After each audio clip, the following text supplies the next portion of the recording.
और good morning बच्चों। कैसे हैं आप सब? बढ़िया सर। बच्चों, आज एक नया अध्याय जिसे आप प्रमुख राजनीतिक सिद्धांत के रूप में जानते हैं, इसके बारे में आज पढ़ेंगे कि ये प्रमुख राजनीतिक सिद्धांत है क्या, या ये राजनीतिक सिद्धांत है जिसे पॉलिटिकल थ्योरी कहते हैं, ये थ्योरी है क्या। तो पहले शुरुआत में मैं बात कर लूँ कि विश्व के अलग अलग देशों में, चाहे वो इंग्लैंड का गौरवमयी क्रांति हो जो कि 1688 में हुआ। कब हुआ बेटा? 1688 में हुआ। ये आप बहुत अच्छी तरह से जानते हैं। 1688 ये इंग्लैंड का ग्लोरियस रेवोल्यूशन था। इस रेवोल्यूशन ने एक बात तय कर दी कि जो वहाँ के जो राजा होंगे उनको कोई दैवीय गुण ना हो, उसकी भर्त्सना की, उसकी निंदा की कि इंसान भी देवताओं के गुण वाला हो सकता है क्या? अगर है तो फिर मानव जाति के लिए, समस्त मानव जाति के लिए लोक कल्याण की बात क्यों नहीं करता। सेकंड, फ्रांस की क्रांति ने पूरे विश्व में एक नया अध्याय जोड़ा। उसने अपने मूल सिद्धांतों में स्वतंत्रता, भाईचारा और बंधुत्व की बात की, और जो फेडरलिज्म था या सामंतवादी व्यवस्था था, साम्राज्यवादी व्यवस्था था, इसे अलग हट करके उनसे संघर्ष करने के बाद एक नए विचारधारा को अपने साथ जोड़ा। और उससे ठीक पहले अगर मैं अमेरिका की क्रांति की बात करूं, अमेरिका स्वतंत्रता संग्राम की बात करूं, जो 1775-76 जब ये घटना घट रही थी, अमेरिका आज़ादी की तरफ बढ़ रहा था, तो संघर्ष तेज हो गया। और कहा जाता है कि आप कोई भी काम अपने वाद या सिद्धांत से करते हैं तो आप सफल होते हैं। जब जब आपने अपने सिद्धांत से या सिद्धांतों से मुख मोड़ा, आप पतन की ओर गए। कई देख लीजिए, जितने राजनीतिक दल हैं, उदाहरण आप दे सकता हूँ, विश्व की राजनीति में या भारत के परिप्रेक्ष्य में आप ये देख सकते हैं कि जितने भी राजनीतिज्ञ हैं या राजनीतिक दल हैं या पार्टी हैं, वो किसी न किसी सिद्धांत पे आधारित होता है, उनका अपना सिद्धांत होता है। अगर कालांतर में, बाद में अपने ही सिद्धांत से पलटते हुए नजर आए, उस पार्टी का पतन होते देर नहीं लगा। आप समझ पा रहे हैं? कुल मिलाकर के अगर मैं अपने आप को स्थापित करता हूं, खुद को भी करता हूं, तो मेरा अपना एक सिद्धांत है। मैं उस सिद्धांत से समझौता नहीं करता। अगर इस सिद्धांत के अनुसार आपको चलना है, आपकी मर्जी, नहीं चलना है, आपकी मर्जी। लेकिन अगर मैं शासन प्रशासन व्यवस्था की बात करूं, जहां एक मौलिक सिद्धांत है, उस सिद्धांत को आपको मानना ही पड़ेगा। क्यों मानना पड़ेगा? क्योंकि जिस देश में हैं, उस देश की विधि व्यवस्था जो है, उसके आधार पे आप अपना जीवन जिएंगे। अदरवाइज आप पनिश किए जाएंगे, आपको सज़ा मिल सकती है। यानी सिद्धांतों के अनुरूप अपने आप को ढालना है। अगर आपने अपने आप को सिद्धांतों के अनुसार ढाल लिया तो उन्नति, प्रगति और विकास की ओर आप बढ़ सकते हैं। आपने देखा विश्व परिप्रेक्ष्य में अलग अलग देशों में साम्राज्यवादी व्यवस्था, राजाओं की निंदा, जो हुआ करते थे राजा तब, जो निरंकुश हुआ करते थे, जनता की परवाह तक नहीं करते थे। उन्हें ऐसा लगता था कि मैं हूँ सर्वे सर्वा, जो मैं कहूँगा वो एक फरमान होगा, एक ऑर्डर होगा, और इसे जो ना माने उसके वो सज़ा का हकदार होगा, और उसे सज़ा दी जाती। ऐसे में आप समझ सकते हैं कि वर्ग संघर्ष तो होना तय है। एक तरफ पूंजीपति लोग हों, दूसरी तरफ राजा हों और तीसरी तरफ जनता हो। अगर जनता जो कि बहुत अधिक मात्रा में होती हैं, उनके कल्याण के लिए अगर कोई योजनाएं नहीं लाएगी सरकार या राजा, तो आप बताइए वो इंसान आपके साथ संघर्ष करने के लिए दो चार उनको होना पड़ेगा। मजबूरी है। अपने अधिकार की मांग करना हर व्यक्ति का नैसर्गिक प्राकृतिक अधिकार है। अगर वो आपके अंदर है, इस देश का निवासी है, तो इस देश के प्रधानमंत्री को, इस देश की समस्त जनता को, चाहे उनके सिद्धांतों के अनुसार ही क्यों न हो, हमें उनका पालन करना पड़ेगा और उन्हें हमारी लोक कल्याण की बात करनी पड़ेगी। अगर ऐसा नहीं करते, किसी एक खास तबके को तवज्जो देते हैं और दूसरे तबके को तवज्जो नहीं देते, तो इन दोनों में क्या होगा?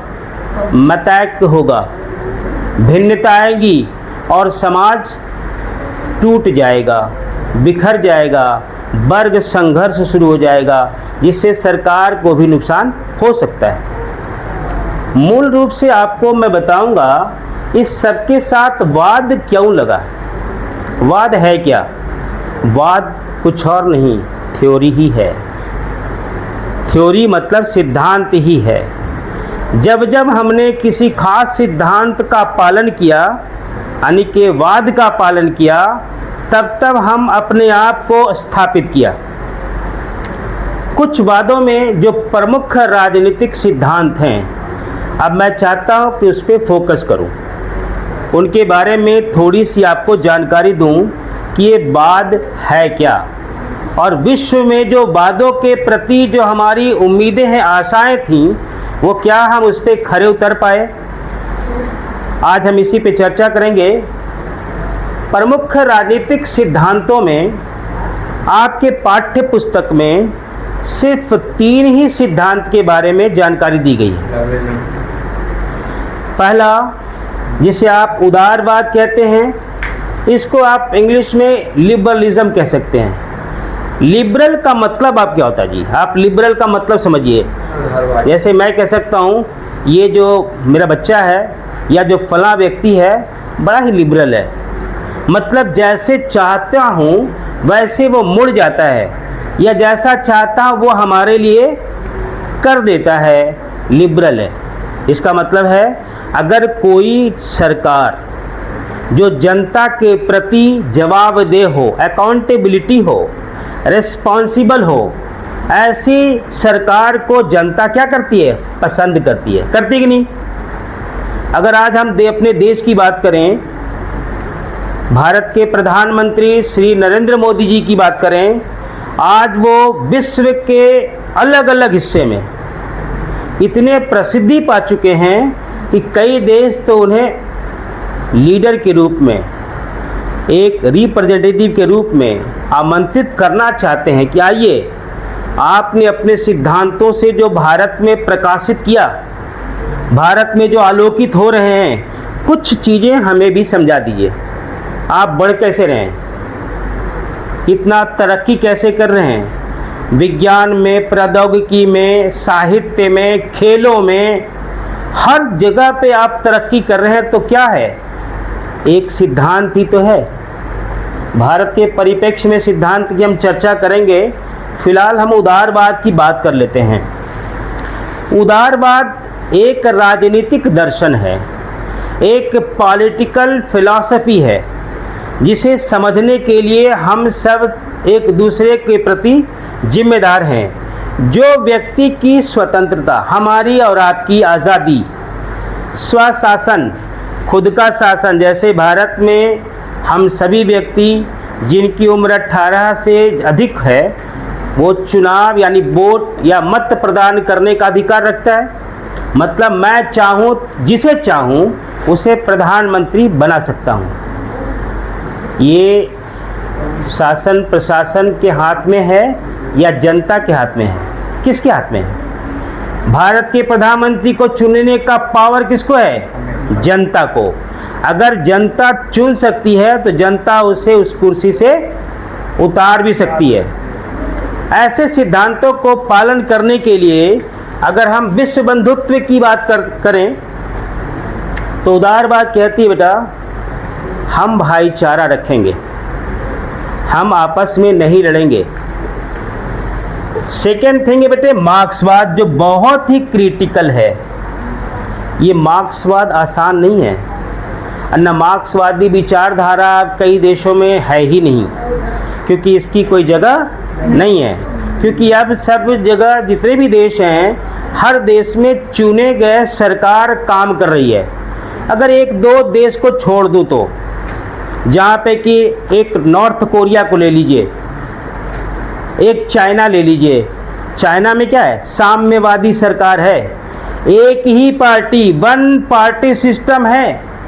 उसी पार्टी का जो है कोई जो आएगा वो प्रेसिडेंट बनेगा। हमारे देश में क्या है, मल्टी पार्टी सिस्टम है। क्या है, मल्टी पार्टी सिस्टम। हाँ, हमारे यहाँ रीजनल पार्टी है, हमारे यहाँ क्या है, नेशनल पार्टी है।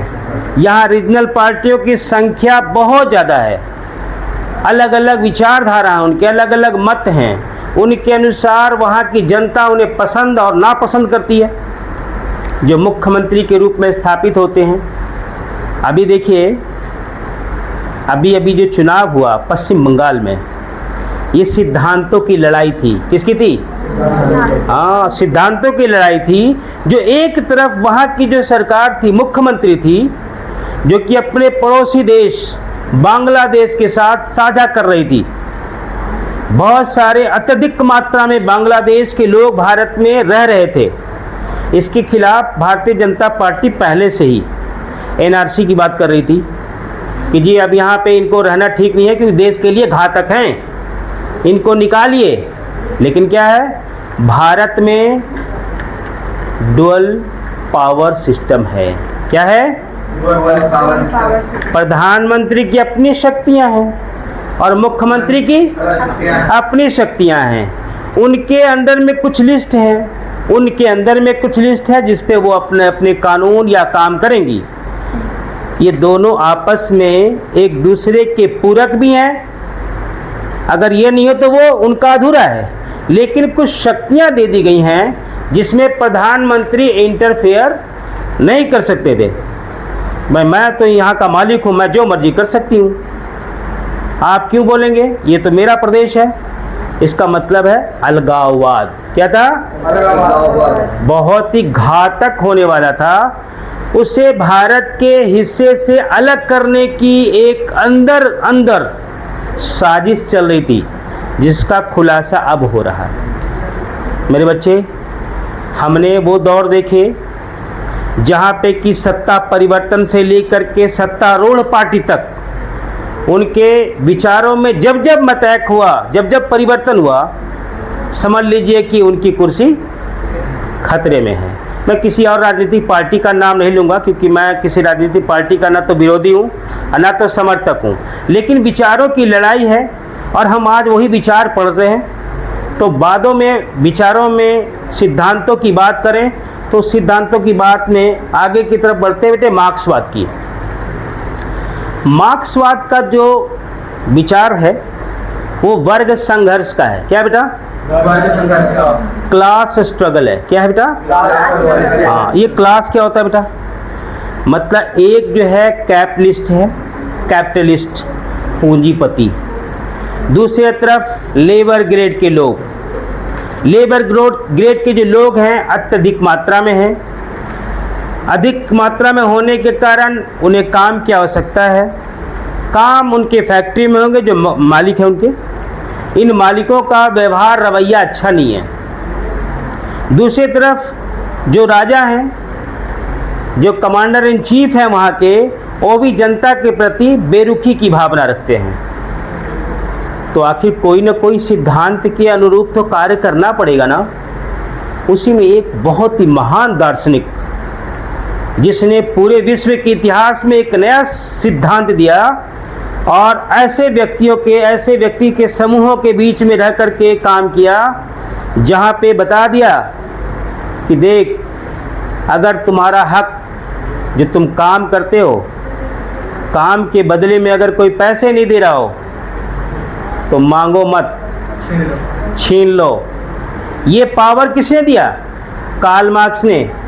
कार्ल मार्क्स बेटा जर्मनी में ही पैदा हुए, जर्मनी में पले बड़े पढ़े, तो आप समझ सकते हैं जब हम किसी स्थानीय जगह पे पैदा होते हैं तो स्थानीय समस्याओं को बचपन से ही दो चार करते हैं, देखते रहते हैं और आपको लगता है कि यार ये तो निरंकुश है, राजा अपने उचित कार्रवाई नहीं कर रहा, अन्याय है, इसके खिलाफ कोई ना कोई तो खड़ा होगा बेटा। बहुत लोग तो वैसे हथियार डाल देते हैं कि मेरा क्या, मेरे बाप का क्या, मैं तो जी रहा हूँ, खा रहा हूँ, मेरा काम तो चल रहा है। जब जब ऐसी बातें हुई देश परतंत्र रहा और इसी परतंत्रता के लिए हमने जब जब संघर्ष किया हमने आज़ादी पाई। बिना संघर्ष के कुछ भी संभव नहीं है। छोड़ दो ना, अपने घर में चले जाओ, बाप दादे की संपत्ति के बंटवारे में अगर कोई बड़ा पूरा हथिया के बैठा हुआ है और आप मिमिया करके बोलते हैं चाचा हमें भी दे दीजिए, हमारा भी छोटा भाई बहन है, कुछ है नहीं हमारे पास, चाचा दबंग है, देता है क्या? चल ये तेरा नहीं, ये सब मेरा है, क्या वो आसानी से दे देगा वापस? देगा वापस? जैसे आप बड़े होते हो, थोड़ी सी ताकत आती है, थोड़ा सा क्षमतावान होते हो, उस पर हमला कर देते हो। क्या करते हो? हमला करते ही बंदा दे देता है। मतलब कि संघर्ष बहुत ज़रूरी है मेरे बच्चे। और संघर्ष से मुझे याद आया मेरे बच्चे, अभी एक हमारे बहुत ही प्रिय सर हैं, खान सर के बारे में तो आप तो सुना होगा।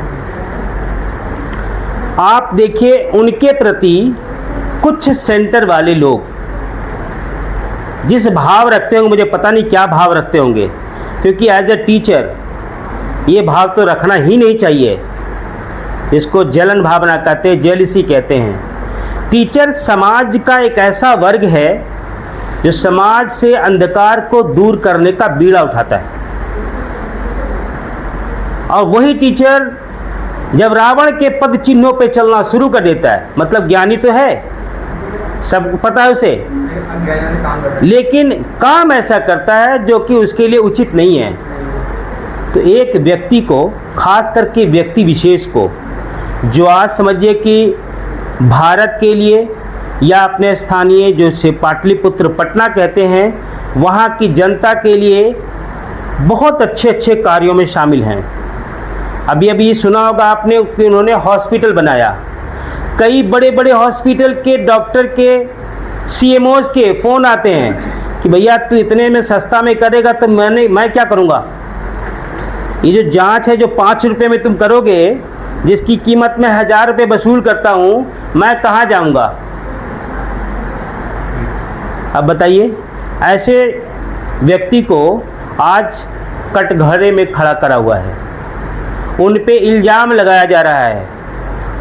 ये बेटा आज नहीं, सदियों सदियों से चलता रहा है। सत्य के मार्ग पे चलना आसान नहीं है। जब जब कोई अच्छे राह पे चलता है, उसके टांग खींचने वाले बहुत होते हैं, लेकिन व्यक्ति वही है जो इन सब आलोचकों के बीच रह कर के भी अपने स्वयं को पीछे नहीं ले जाता, बल्कि उससे संघर्ष करता है और आगे बढ़ता रहता है। एक कहावत सुनी आपने, हाथी चले बाजार, कुत्ता भौंके हजार। हाथी अलमस्त चलता है और कुत्ते उसके नज़दीक आते नहीं हैं, वो ससुरा पीछे ही रहता है, वो लेकिन भौंकता रहता है। क्या हाथी को कुछ फर्क पड़ा क्या? नहीं। इसी तरह से हमारे खान सर हैं, विरोधी चाहे जो कुछ करते रहें और उनके खिलाफ जो भी साजिशें करते रहें, मैं समझता हूं कि बहुत सारे लोग हैं उनके द्वारा पढ़ाए गए जो छात्र हैं, जो आज बड़े बड़े पोजीशन पे हैं, क्या उनके लिए एक्शन नहीं लेंगे? भैया अगर मैं 2-4 बच्चे जिसको मैंने पढ़ाया है, क्या सभी मेरा बुरा ही चाहेंगे? अगर मैं बुरा हो भी गया तो एक बार तो कम से कम मेरे सामने आ ही जाएगा और मेरे बारे में पूछेगा कोई मदद चाहिए क्या, पूछेगा, क्योंकि वो हमारा पढ़ाया गया बच्चा है। बेटा ऐसे बहुत सारे चीज़ें हैं जो हम सिद्धांतों की लड़ाई आज लड़ते आ रहे हैं। तो ये जो वर्ग संघर्ष की जब बात कर रहा था बेटा, श्रमिक वर्ग या लेबर वर्ग की बात कर रहा था, ये एक राजनीतिक दर्शन है। कार्ल मार्क्स का जो सिद्धांत है वो एक राजनीतिक दर्शन है। किसका? वर्ग संघर्ष का, श्रमिक वर्ग के फायदे के लिए। समझ में आया बेटा? उसी कड़ी में आप देखेंगे एक तीसरा है बहुत ही बढ़िया, गांधीज्म। क्या पढ़ते हैं? अब बताओ मेरे भाई, जो गांधीज्म है यानी गांधीवाद है, हमारे देश के ऊपर इतना हावी हो गया। और क्यों ना हो, आप गांधी जी के बारे में अगर पढ़ेंगे, इतिहास उठाओगे बेटा, तो गांधी जी कोई गरीब घर में पैदा नहीं हुए, ऐशो आराम की ज़िंदगी जीते, बढ़िया खाते पीते, लालने पालने में झूलते और जो चाहते करते। लेकिन क्या जो इतनी पॉपुलर हुए, क्या वो हो पाते? इतने कई लोग हैं लाइन में लगे हुए हैं, किसी को जानते हो तुम? कितने करोड़पति, कितने अरबपति हिंदुस्तान में हैं, हम पे पता है। लेकिन वो पता है जो जनता की भलाई के लिए काम किया, जनता के वेलफेयर के लिए सोचा, सरकार को 100% जो टैक्स है उसने चुकता किया, चोरी नहीं की, वो फेमस होता है। फेमस वो नहीं होता जो पैसे रखे हों और जनता के लिए जितना चूसना हो उसको चूस लो, वो कभी फेमस नहीं होता, वो अपने लाइन में लगे रहते हैं। हमारे कहने का मतलब बेटा, भारत में जो गांधी दर्शन है बहुत ही प्रभावशाली है, बहुत ही इम्पोर्टेंट है। और हो भी क्यों ना बेटा, आपको थोड़ा सा मैं इनका इतिहास की तरफ ले जाऊंगा, बस 5 मिनट में आप ये समझ पाएंगे कि गांधी जी यहाँ से जब यहाँ थे, आपने 10th क्लास में एक टॉपिक पढ़ी होगी, स्टीलिंग एंड अटॉनमेंट, पढ़ी है? ये गांधी जी खुद लिख करके चले गए और बचपन की जो गंदी आदतें थी गांधी जी की, उसे उन्होंने कैसे त्याग किया और त्याग करने के बाद कैसे भारत से इंग्लैंड गए। इंग्लैंड में पढ़े हैं, ऐसा मत समझना भारत में पढ़े हैं। अब इंग्लैंड में पढ़े हो तो पश्चिमी सभ्यता तो देखा होगा करीब से, वेस्टर्न कल्चर देखा होगा ना, कंपेयर तो किया होगा कि यार इससे बढ़िया तो हमारे भारत में कल्चर है भाई, भारत में रिस्पेक्ट है, सम्मान है। यहाँ तो कुछ भी नहीं है। यहाँ जो खाने पीने, रहने सहने, वेशभूषा उन्हें बिल्कुल पसंद नहीं थी। वो रहते थे भारतीय, अब वैसे तो वेस्टर्न कल्चर को जो आउटफिट है वैसे रहते थे। उसके बाद उच्च शिक्षा प्राप्त करने के लिए वो साउथ अफ्रीका चले गए। साउथ अफ्रीका गए, वहाँ पे कलर डिस्क्रिमिनेशन के लिए लॉज डेवलप किया और वहाँ के सीनेट में, वहाँ के संसद में रंग भेद नीति, कलर डिस्क्रिमिनेशन पे कानून भी पारित करा दिया। अब वहाँ पे कालों का कोई अब उसका भेदभाव कम करता है, होता था लेकिन कानून बनने के बाद अब वो कम से कम रह गया। तब देखा आपने नेल्सन मंडेला जो कि काले राष्ट्रपति बने, साउथ अफ्रीका का एक काला राष्ट्रपति, हाँ मेरे जैसा नहीं, थोड़ा सा और काला, ठीक है, वो राष्ट्रपति जो कि 20 साल तक जेलों में रखा गोरों ने, और इसी वर्ग संघर्ष के कारण कलर डिस्क्रिमिनेशन जब तक ये पारित नहीं हुआ, तब तक पारित होने के बाद जब इनको रिलीज़ किया गया तो जनता काफ़ी इनको चाहने लगी और राष्ट्रपति के रूप में सुशोभित किया गया। दूसरा गांधी कहते हैं इसे, साउथ अफ्रीका में क्या कहते हैं, क्योंकि गांधी जी का जो विचार है आपको साउथ अफ्रीका से ही दिखना शुरू हो गया। फिर वह भारत आए। कब आए भारत? भारत लौट के क्यों आए? क्योंकि जब उन्होंने ये सोचा समझा, भारत के बारे में ये जानकारी प्राप्त की कि यार भारत अंग्रेजों का जो दमनकारी नीतियां हैं वो अनुचित है। आ गए गोपाल कृष्ण गोखले से मिले। किससे मिले? गुरुजी हैं इनके, ठीक है। उसके बाद वहाँ जे 2 साल तक 1915 में भारत आए। कब आए? 1915। और 2 साल तक उन्होंने पहले तो पूरे भारत का भ्रमण किया, सिचुएशन, कंडीशन, कल्चर, रिलीजन, हर पहलू पे उन्होंने अपने आप को रखा, देखा, समझा और वास्तव में जो समस्या क्रिटिकल था उसे उन्होंने आत्मसात किया।